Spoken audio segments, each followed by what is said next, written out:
जनार्दन द्विवेदी जी, प्रदीप जैन आदित्य जी, राजा रामपाल जी, बाबू रामदीन अहिरवार जी, Manoj Chaturvedi ji, Congress party के youth Congress और NSUI के हमारे सब कार्यकर्ता, भाइयों और बहनों, बुजुर्गों, आप सबका यहां बहुत बहुत स्वागत, नमस्कार।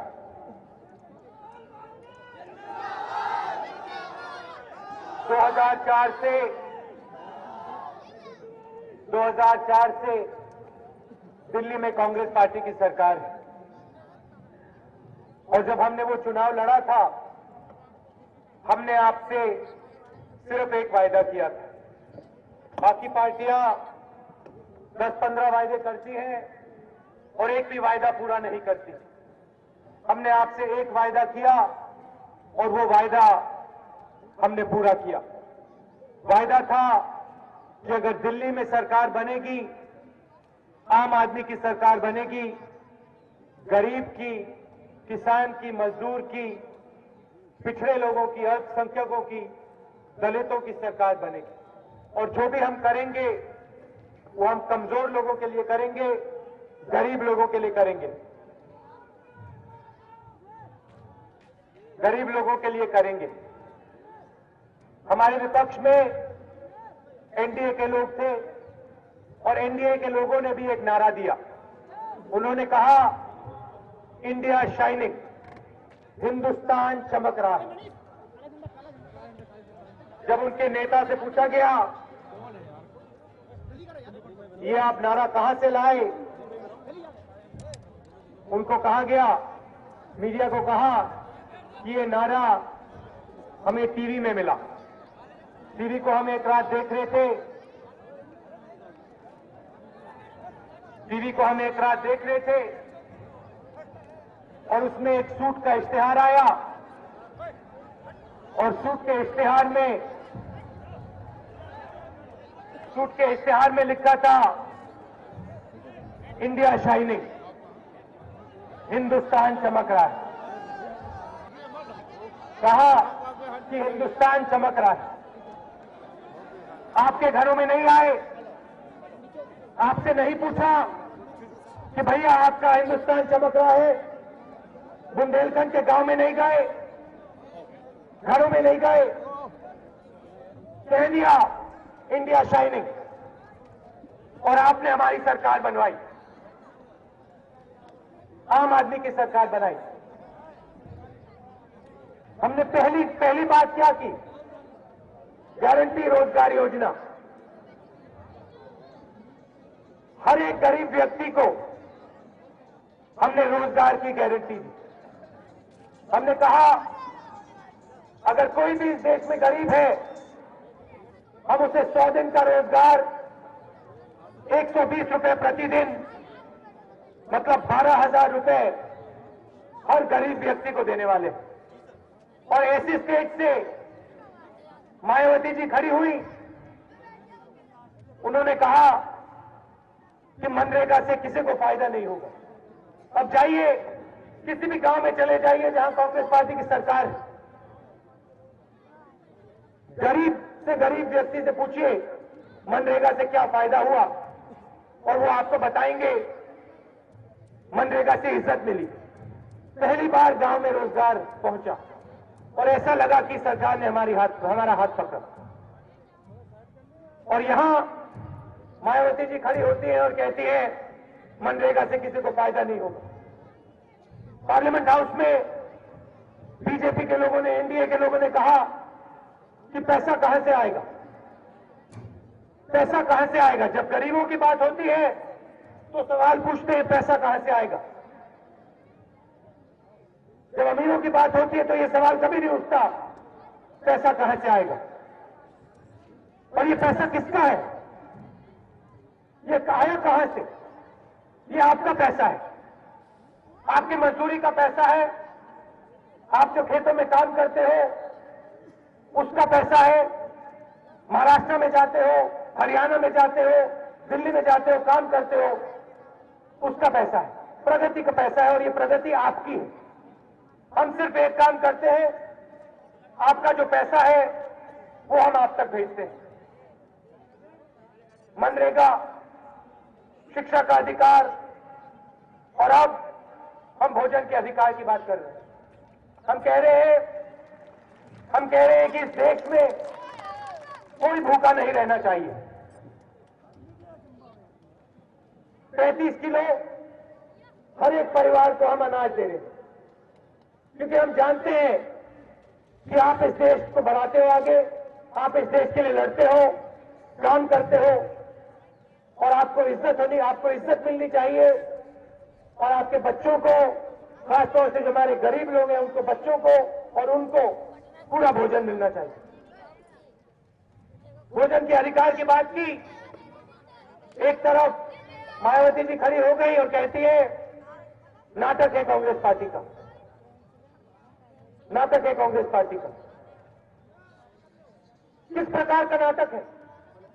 हजारों करोड़ रुपए हम आपके लिए भेज रहे हैं, 35 किलो अनाज दे रहे हैं और मायावती जी कहती है नाटक। नाटक सिर्फ एक है यूपी में, जादू का हाथी वाला नाटक, जो लखनऊ में बैठा हुआ है हाथी, लखनऊ में हाथी बैठा है। आमतौर से हाथी पत्ते खाता है, घास खाता है। मायावती जी का हाथी है, वो आपका पैसा खाता है, आपकी कमाई का पैसा खाता है।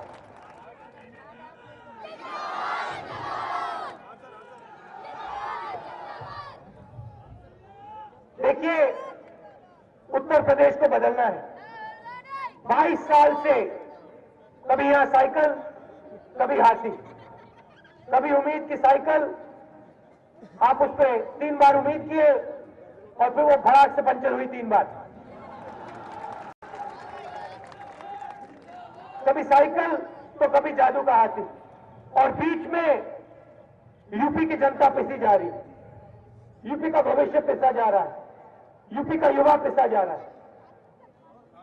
हम चलाते हैं सबकी सरकार, हम किसी एक जात की सरकार नहीं चलाते हैं, किसी एक धर्म की सरकार नहीं चलाते। और जहां भी हमें गरीब लोग मिलते हैं, जहां भी हम मदद कर सकते हैं हम करते हैं। बुंदेलखंड पैकेज किसने दिलवाया? बुंदेलखंड में सूखा पड़ा था, पूरा बुंदेलखंड रो रहा था। समाजवादी पार्टी के लोग नहीं आए, बीजेपी के लोग नहीं आए, बीएसपी के लोग नहीं आए। मैंने स्टेज से कहा, मायावती जी को कहा कि मायावती जी, आप चीफ मिनिस्टर हैं, बुंदेलखंड रो रहा है, सूखा पड़ा हुआ है, आप जाइए, जनता के बीच जाइए, अपनी आंखों से देखिए क्या हो रहा है और मदद करने की कोशिश कीजिए। और मायावती जी ने जवाब दिया, राहुल गांधी नाटक कर रहा है। मैं आपके बीच में गया, आपके डेलीगेशन को प्रधानमंत्री के पास ले गया। 8,000 करोड़ रुपए बुंदेलखंड को मिला। क्या वो आप तक पहुंचा? 1 रुपया पहुंचा आप तक? मैं किसानों के बीच गया, किसानों ने मुझे कहा यूपी सरकार ने बीमार बकरियां भेजी, हमारी जो सही ठीक बकरियां थी वो भी मर गई। कुएं बनवाने थे, पैसा हमने भेजा, किसान ने अपना पैसा डाला और जो पैसा आना था, बुंदेलखंड पैकेज का पैसा जो आना था वो पहुंचा नहीं, उल्टा किसान का नुकसान हुआ, उसके भी पैसे बर्बाद हो गए, खत्म हो गए। और आपके मुख्यमंत्री कहते हैं कि नाटक हो रहा है। एक बार नहीं आए यहां, मुलायम सिंह यादव जी यहां नहीं आए। चुनाव का समय है और कह रहे भैया, कुछ दिन पहले भाषण में कहा कि जो रिक्शा वाले हैं उनको हम भूखा नहीं जाने देंगे। हमारी योजना है, हमने पार्लियामेंट में रखा है और पूरे उत्तर प्रदेश में वो बता रहे हैं कि वो उनकी योजना है। और वो ऐसी एक योजना लाने वाले हैं। पार्लियामेंट हाउस में बैठते हैं, पूरा डिस्कशन हुआ है, बातचीत हुई है, और यहां आके कह रहे हैं कि हम ऐसी योजना लाएंगे। पार्लियामेंट हाउस में योजना पड़ी हुई है, पैसा है, हम भेजने वाले हैं।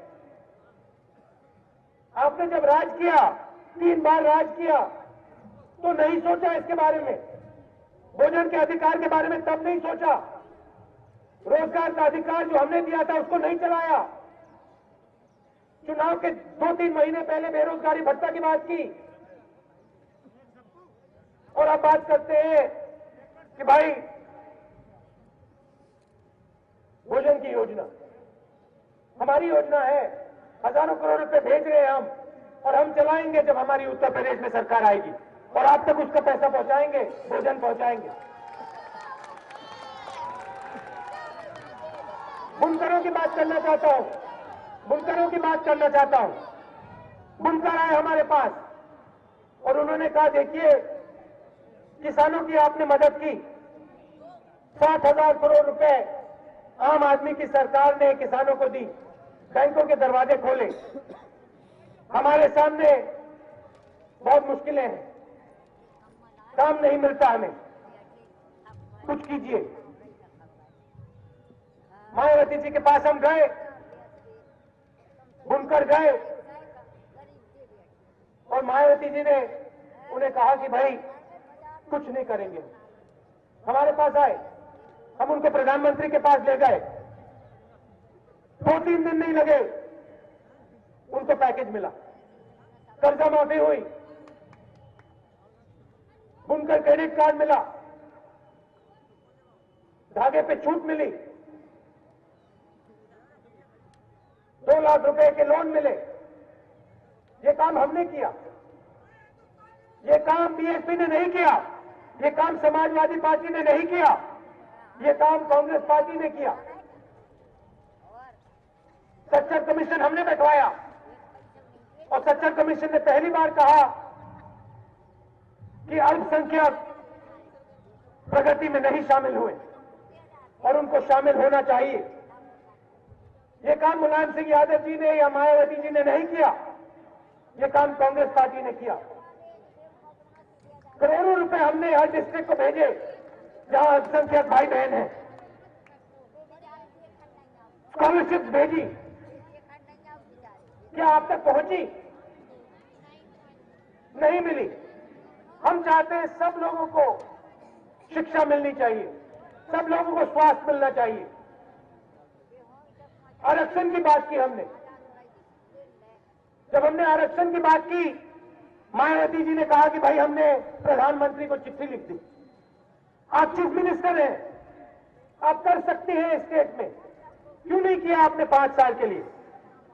जब प्रेस वालों ने पूछा मुलायम सिंह यादव जी से आरक्षण के बारे में आप क्या सोचते हैं, सन्नाटा छा गया था, जैसे इस मीटिंग में अभी है। एक शब्द नहीं बोला उन्होंने, एक शब्द नहीं बोला।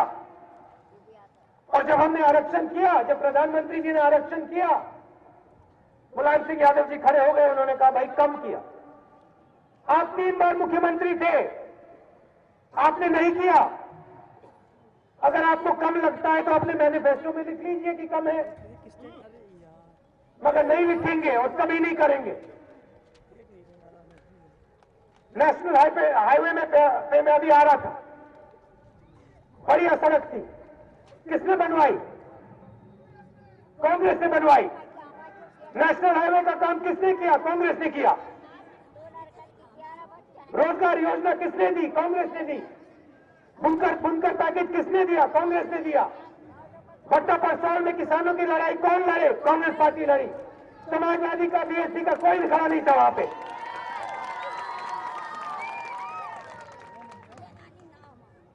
भोजन का अधिकार कौन देने वाला है? कांग्रेस पार्टी देने वाली है, क्योंकि हम सब लोगों की पार्टी, हम किसी एक जाति, किसी एक धर्म की पार्टी नहीं। हम उत्तर प्रदेश को आगे बढ़ाना चाहते हैं। आप जाते हो महाराष्ट्र में काम करते हो, दिल्ली में काम करते हो, हरियाणा पंजाब में काम करते हो, उन प्रदेशों को आप तेजी से आगे बढ़ा रहे हो। करोड़ों युवा है इस प्रदेश में, अब इस प्रदेश को आगे बढ़ाओ। बाकी प्रदेशों में को आपने बढ़ा दिया, दिल्ली में मेट्रो बना दी, बंबई में बड़े बड़े उद्योग खड़े कर दिए, अब यूपी को बदलिए। चुनाव से पहले आते हैं ये लोग, कभी हाथी आता है, कभी साइकिल आती है और वायदे शुरू कर देते हैं, ये कर देंगे वो कर देंगे। 3 बार मुख्यमंत्री रहे मुलायम सिंह यादव जी, 4 बार मायावती जी, बीजेपी के लोग। क्या किया 22 साल में इन्होंने? कुछ किया? बताओ मुझे, एक चीज बताओ जो इन्होंने की। कुछ नहीं किया। चुनाव आ रहे हैं तो कह रहे भैया उत्तर प्रदेश को चमका देंगे। 22 साल क्या किया आपने? क्यों नहीं चमकाया? पैसे लूटे, चोरी की, सब कुछ नहीं कहा। तब कहा भैया नाटक है कांग्रेस पार्टी का। राहुल गांधी गांव में जाता है तो नाटक कर रहा है। आप गांव में क्यों नहीं गए? जनता से बात क्यों नहीं की? किसानों से बात क्यों नहीं की? मजदूरों से बात क्यों नहीं की? चुनाव से 1 महीने पहले खड़े हो गए, भैया ये कर देंगे वो कर देंगे। बात मत मानिए इनकी। हम आपके लिए लड़ना चाहते हैं, किसानों के लिए लड़ना चाहते हैं, मजदूरों के लिए लड़ना चाहते हैं, उत्तर प्रदेश को बदलना चाहते हैं। हम यहां इसलिए आए, चुनाव आते हैं चले जाते हैं, हम उत्तर प्रदेश को यहां बदलने आए हैं और आपको बदलना है। उत्तर प्रदेश के युवा को बदलना है, कांग्रेस पार्टी का जो वर्कर है आपको बदलना है। चुनाव है आपके सामने, आपको बूथ पर लड़ना है, कांग्रेस पार्टी को जिताना है।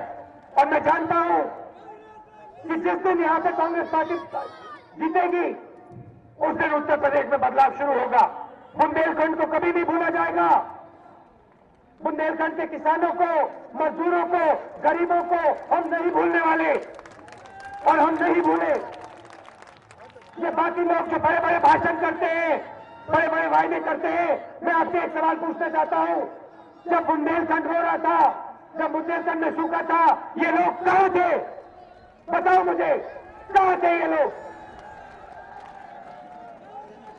जब यूपी में भ्रष्टाचार हो रहा था, जब किसानों से जमीनें लूटी जा रही थी, कहां थे ये लोग? अब चुनाव आए, सब खड़े हो गए। इनकी बातों में मत आइए आप।